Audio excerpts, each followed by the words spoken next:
ಮುಡಾ ಪ್ರಕರಣದಲ್ಲಿ ಸಿಎಂ ಪತ್ನಿಗೆ big relief ಸಿಕ್ಕಿದೆ. ಸಿಎಂ ಪತ್ನಿಗೆ ಇಡಿ ನೀಡಿದ್ದ ಸಮನ್ಸ್ಗೆ ತಡೆಯಾಜ್ಞೆಯನ್ನ ನೀಡಲಾಗಿದೆ. ಸಚಿವ ಬೈರತಿ ಸುರೇಶ್ಗೂ ಸಹ ಇಡಿ ಸಮನ್ಸ್ಗೆ ತಡೆಯನ್ನ ಒಡ್ಡಲಾಗಿದೆ. ಮುಡಾ ಕೇಸ್ನಲ್ಲಿ ನಾಳೆ ವಿಚಾರಣೆಗೆ ಸಮನ್ಸ್ ಅನ್ನ ನೀಡಿತ್ತು ಇಡಿ. ಫೆಬ್ರವರಿ 10ಕ್ಕೆ ವಿಚಾರಣೆಯನ್ನ ಹೈಕೋರ್ಟ್ ಮುಂದೂಡಿದೆ.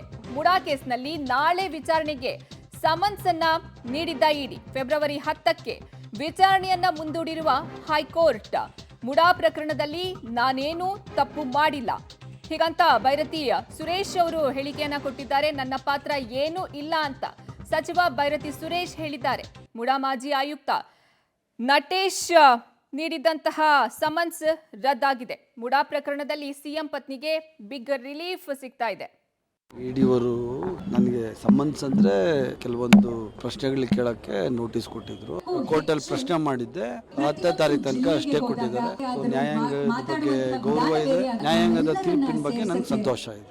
ಏನು ಹೊರಗಡೆ ಬರೋಕ್ಕೆ ಏನಿಲ್ಲ, ಅದ್ರಲ್ಲಿ ನಂದೇನು ಇಲ್ಲ ಪಾತ್ರ ಇವತ್ತು. ಆದರೆ ಹೊರಗಡೆ ಬರೋಕ್ಕೆ ಏನು ತಪ್ಪು ಮಾಡಿದ್ರೆ ತಾನೆ, ಏನೋ ತಪ್ಪು ಮಾಡಿಲ್ಲ.